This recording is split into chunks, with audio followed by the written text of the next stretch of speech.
आप सभी को जय हिंद। आपका एग्ज़ाम बेहद नज़दीक है, लेकिन उसके पहले मैं आपको कुछ चीज़ें बताना चाहता हूँ कि एग्ज़ाम देने से पहले वो कौन कौन सी बातें हैं जिसको आपको जान लेना चाहिए, क्योंकि यदि आप इन बातों को नहीं जानेंगे तो कहीं ना कहीं शायद आपके लिए ये चीज़ें नुकसानदेह हो सकती हैं। तो विदाउट वेस्ट टाइम हम सीधे वीडियो की शुरुआत करते हैं। तो देख लीजिए टॉपिक क्या है, एग्ज़ाम देने से पहले जान लें ये बातें, कुछ चीज़ें जो आपको जाननी चाहिए। तो देख लीजिए कौन कौन सी है। पहली चीज़ क्या है, प्रवेश पत्र बिल्कुल भी ना भूलें और ना ही गिरने पाए। तो एक चीज़ आप जान लीजिए, जो भी आपको प्रवेश पत्र मिला हो उसे आप भूलने ना पाएँ और ना ही वो गिरने पाए। मैं आपको एक वाकया बताना चाहता हूँ। जब मैं 2020 में मेरा बोर्ड एग्ज़ाम था तो मैं उसे दे रहा था, तो जब तीसरा पेपर हुआ था ना, उसी दिन मेरा प्रवेश पत्र गिर गया था। तो ऐसी घटनाएं आपके साथ ना हो, इसीलिए मैं ये चीज़ बता दे रहा हूँ कि और प्रवेश पत्र जो है आपको मिला है, इसको आप एग्ज़ाम के 2 दिन पहले से ही अपने ड्रेस या पैंट जो भी पहन के जाना है आप उसमें रख लीजिए, जिससे भूलने वाली कोई समस्या ही ना आने पाए। अब देखिए दूसरा पॉइंट क्या है, स्टेपलर यानी कि जिसको आप हम लोग पेंच कहते हैं, स्टेपलर हो तो ज़रूर लेके जाएं बी कॉपी के लिए। अब हो सकता है शायद स्टेपलर सही है गलत है, लेकिन चीज़ यही लिखा हूँ, मेरी इंग्लिश उतना ज़्यादा सही नहीं है। मैं एक चीज़ आपको बता दूँ, होता क्या है, जैसे कई बार हम लोग बोर्ड एग्ज़ाम में जब जाते हैं ना, तो वहाँ पे कुछ लोग होते हैं जो बी कॉपी लेते हैं, ठीक है। अब ऐसी कंडीशन में जब आप बी कॉपी लेते हो ना, तो कई कॉलेज ऐसे होता है जहाँ पे जो स्टेपलर है ना, स्टेपलर इसकी तो व्यवस्था होती है। तो जैसे मान लीजिए यदि आप जहाँ पे पेपर देने के वहाँ पे स्टेपलर की व्यवस्था है, तब तो कोई बात नहीं, आपके लिए अच्छा है। लेकिन यदि कहीं पे नहीं, और ज़्यादातर कॉलेज में, मैं भाई अभी तक जहाँ 2 बार एग्ज़ाम दिया हूँ एक जगह भी नहीं था, और ये मान के चलिए 70% से ज़्यादा कॉलेज में स्टेपलर नहीं मिलता है। तो आपको दे देंगे बी कॉपी और इसके साथ आपको दे देंगे 2 धागा, ठीक है, और कह देंगे भैया इसी से आप नत्थी कर लीजिए।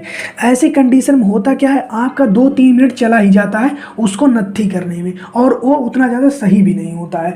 तो इसलिए अगर आपके पास हो तो आप स्टेपलर ज़रूर लेके जाएं, और यदि ना हो तो अपने आसपास के घर वालों से अगर किसी के यहाँ से मिल जाए तो बढ़िया है, लेके चले जाएं, कहीं कहीं आपके लिए फ़ायदे वाली चीज़ें होंगी। और एक चीज़ मैं आपको बता दूं, स्टेपलर जब भी आप लेके जाइएगा तो आप किसी टीचर को मत दीजिएगा। मेरा महंगा वाला स्टेपलर था, एक टीचर लेके गया और दिया ही नहीं मुझे। अब देखिए तीसरा पॉइंट क्या है, नीला काला हाइलाइटर, नीला काला पेन लेके जाएं, हाइलाइटर लेके जाएं, और 30 सेंटीमीटर का स्केल आप जरूर लेके जाइएगा, ठीक है। और एक चीज़ बता दूं, जो नीला काला पेन, जैसे मैंने अभी आपको बताया ना, यहाँ पे नीला और काला पेन, ठीक है। तो जो नीला काला पेन लेके जाइएगा, 2 नीला पेन ले लीजिएगा, 2 ब्लैक पेन ले लीजिएगा, और आपको जिस कंपनी का ज़्यादा अच्छा लगे उसी का लेके जाइए। बाकी भाई जब मैं अभी तक जितनी बार बोर्ड एग्जाम कोर्स का पेन ले लीजिए, ठीक है।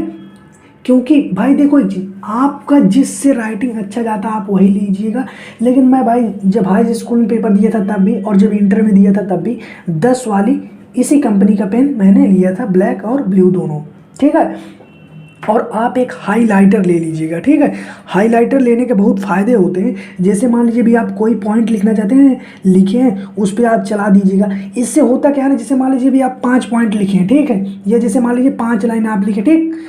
अब 5 लाइन में जैसे एक पॉइंट इसमें इंपॉर्टेंट है, एक पॉइंट इसमें, ए पॉइंट इसमें, ए पॉइंट इसमें, तो वही पॉइंट आप यदि लगा दिए ना, तो इससे और जो आपके कॉपी को चेक करने वाला एग्जामिनर है ना, उसी शब्द को देख के समझ जाएगा कि हाँ इसने सही लगाया है। अब देखिए तीसरा पॉइंट इसमें लिखा है कि 30 सेंटीमीटर स्केल, ठीक है। अब देखिए इसका क्या फ़ायदा है, अब 30 सेंटीमीटर जो स्केल होता है उसका फ़ायदा है, जैसे मान लीजिए जो भी आपकी कॉपी है ना, उसको जब आप छोटी वाली स्केल लेके जाते हैं ना, तो जैसे मान लीजिए इतनी बड़ी कॉपी है तो वो स्केल जो है ना यहीं तक आती है, तो आपको 2 बार करना पड़ता है, ठीक है।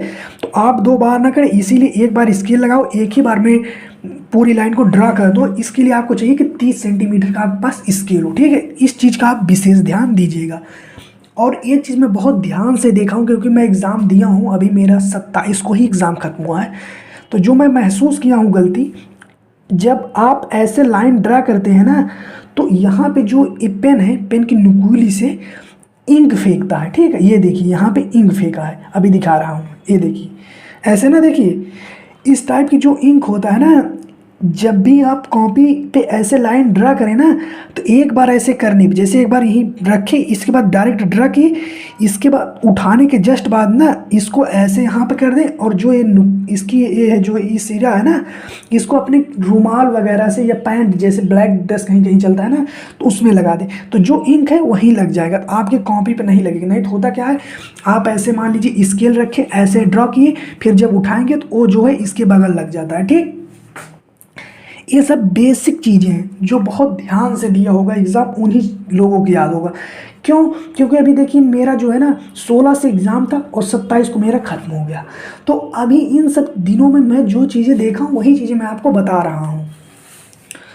अब इसके बाद देखिए कई बार होता है, वैसे मैं जानता हूँ 99% क्या 90+ % स्टूडेंट जो होते हैं वो अपना रोल नंबर सही लिख के हैं, लेकिन फिर भी स्टूडेंट होने के नाते ये मान लीजिए आपका यह एक कर्तव्य है, ठीक है, कि आप रोल नंबर अच्छे से लिखें, और सही से लिखने के बावजूद भी आप अपनी जो भी आपके पास कॉपी होगी ना उसके लास्ट में, ठीक है, लास्ट में अपना रोल नंबर जरूर लिख दें। ठीक है कि नहीं, अपना रोल नंबर जरूर लिख दें, इस बात का विशेष ध्यान रखिएगा। ठीक है, हो सकता है कई लोग ऐसे सोच रहे हैं अरे यार ये क्या बता रहा है, प्रवेश पत्र, स्टेपलर, नीला काला पेन, लेकिन यदि आप देखेंगे इस वीडियो को लास्ट तक तो आपको खुद पता लगेगा। ठीक है, अब देखिए आगे मैं आता हूँ, अगला पॉइंट है फ़ोन नंबर ना लिखें। कई लोग होते हैं, क्योंकि मैं आपको बताऊँ तो जो मेरे बड़े भाई हैं वो यूपी बोर्ड की कॉपियाँ चेक करते हैं, तो मैं उनसे पूछा तो नहीं हूँ कभी, लेकिन वो ये सब चीज़ें बताते थे कि जैसे कई स्टूडेंट होते हैं, ज़्यादातर नहीं होते लेकिन कुछ ही स्टूडेंट ऐसे होते हैं जो फ़ोन नंबर लिख देते हैं। ठीक है, फ़ोन नंबर लिख देते हैं और कहते हैं कि सर आप इस नंबर पे बात कर लीजिए, सर आप हमें पास कर दीजिए, जो भी आप कहेंगे मैं कर दूंगा। तो भाई मैं एक चीज़ बता दे रहा हूँ, एक सेकेंड यार, देखिए अभी ये चीज़ तो आपको दिखाई नहीं दिया। अगर आपको अच्छा टीचर मिल गया भाई तो बहुत सही चीज़ है, ठीक है, लेकिन यदि आपको अच्छा टीचर नहीं मिला ना, ये मान के चलिए फिर आपके साथ बहुत गड़बड़ होने वाला है। कई टीचर ऐसे होते हैं ना जो थोड़ा ढिल टाइप होते हैं, लेकिन कुछ टीचर ऐसे होते हैं जिनको नकल करना बिल्कुल पसंद नहीं है। अगर कोई स्टूडेंट नकल करे पसंद नहीं है, कोई स्टूडेंट कुछ गलत करे पसंद नहीं है, वो चाहते हैं मेहनत करने वाले लड़के आगे हैं। अगर ऐसे टीचर, ठीक है एग्जामिनर भाई, अगर ऐसे एग्जामिनर आपको मिल गए तो आप एक चीज़ की मान लीजिए भाई, तो भाई आपको बहुत दिक्कत हो जाएगा। ठीक है, तो इसलिए मैं आपको यही कहूँगा फ़ोन नंबर वगैरह मत लिखो यार। अभी आपके पास टोटल 20 दिन बचा है। ठीक है, 20 दिन बहुत ज़्यादा होता है। आप सोचो एक दिन में 24 घंटे, ठीक है, एक दिन में 24 घंटे, 10 दिन में 240, और 20 दिन में 480 घंटे, यानी 500 घंटे आपके पास हैं। अगर आप पर डे भाई 10 घंटे पढ़ो ना, 10 to 12 इतना घंटे पढ़ो यार, मैं कह रहा हूँ ना 20 दिन में आपका रिजल्ट पूरी तरीके से चेंज हो जाएगा, और आप खुद महसूस करो भाई हाँ यार तुमने बहुत सही बताया, रिजल्ट पूरा आपका बदल जाएगा। थोड़ा सा और जल्दी करते हैं। इसके बाद देखिए क्या है, कॉपी मिलते ही लाइन खींचना शुरू करें, दोस्त से चर्चा ना करें। ये होता है ना, जैसे आपके पास कॉपी मिली, तब तक कोई एक दोस्त आया, आपको पेपर मिला, बगल वाले दोस्त से पूछोगे अरे भाई आगे सरल है यार, ये तो कठिन है, ये दूसरा वाला आ रहा है। इस टाइप की चीज़ें आपको नहीं करना है। ये चीज़ें देखिए मैं देखा हूँ, समझा हूँ, इसलिए मैं बता रहा हूँ।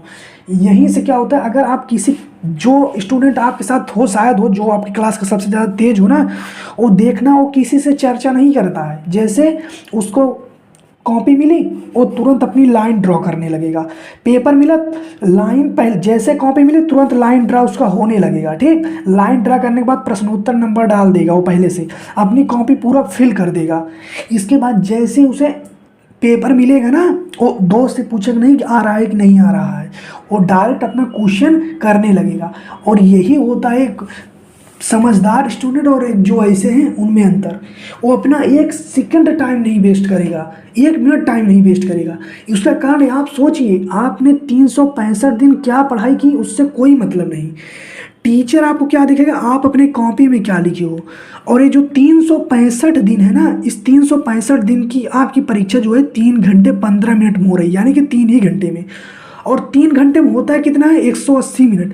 और 180 मिनट में यदि आप 2 मिनट 3 मिनट भी बर्बाद कर रहे हो ना, तो भाई उसका परिणाम आप सोचो कितना घटा। आप सोचिए 365 दिन आपने दिया है और उस 365 दिन का जो परीक्षा हो रहा है वो 180 मिनट के अंदर हो रहा है। और 180 मिनट में यदि आप 5-10 मिनट भी बर्बाद करो भाई ना, तो बहुत बड़ी बात होती है। लेकिन वही चीज़ है, कई लोगों को समझ में आ जाता है, कई लोगों को नहीं आता है। ठीक है, अब देखिए क्या अगला पॉइंट क्या है, धार्मिक चिन्ह ना लगाएं। कई लोग होते हैं धार्मिक चिन्ह, जैसे कुछ भी 786 कई लोग लिख देते हैं, देखता हूँ मैं।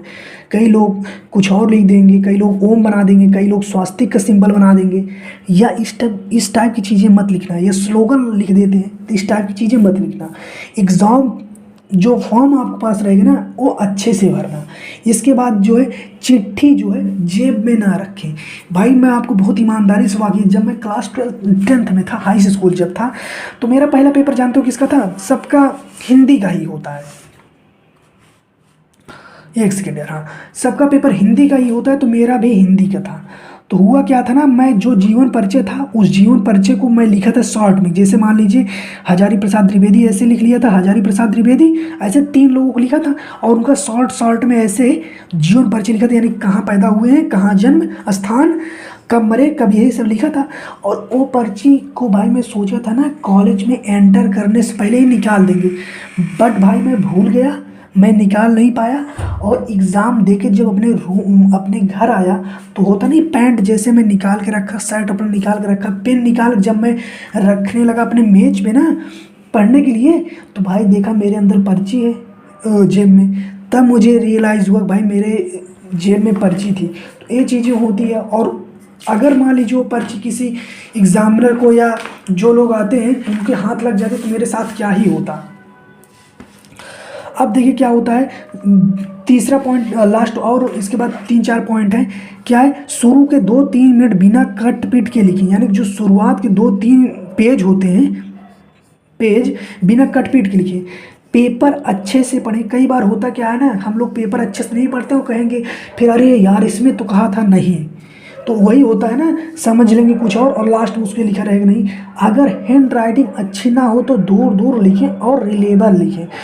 ठीक, मतलब क्या होता है, अगर हैंड राइटिंग अच्छी ना हो तो दूर दूर लिखें और रीडेबल हो। ठीक है, इसका मतलब ये है कि भाई